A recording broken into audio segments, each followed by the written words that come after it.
आपण नामदार भरत शेट गोगावले द्यायला लागला. आपण पाहताय रायगड विधान परिषदेच्या निवडणुका लागल्यात. आपण अर्ज देखील अनिकेत तटकरे यांचा दाखल केला. मात्र या रायगड जिल्ह्यात किंवा या मतदारसंघामध्ये आपलं बलाबल जास्त आहे, तरी देखील आपण त्यांच्या वाटेलाही जागा गेले. मात्र पालकमंत्री पदाचा जो तिला कायम आहे तो अजून भिजत तसंच राहिला. कसं काय बघताय, कधी पालकमंत्री? सर्वप्रथम भरत शेट गोगावले साहेबांना मी मनपूर्वक वाढदिवसाच्या शुभेच्छा देतो. भरत शेट असतील, मी असेल, विकास शेट असतील, आम्ही सगळे माननीय एकनाथ शिंदे साहेबांच्या नेतृत्वाखाली काम करतो.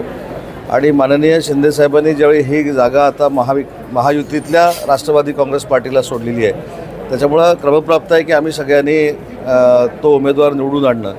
परंतु पालकमंत्रीपदाचा जो मुद्दा आपण या ठिकाणी मांडलात, ज्या दिवशी भरत शेट गोगावले साहेब मंत्री झाले त्या दिवसापासून ते रायगडचे पालकमंत्री झालेच पाहिजेत हे सांगणारा मी त्यांचा सच्चा मित्र आहे. त्याच्यामुळं आजही माझी हीच भूमिका आहे की रायगडचे पालकमंत्री माननीय भरत शेट गोगावलेच झाले पाहिजेत.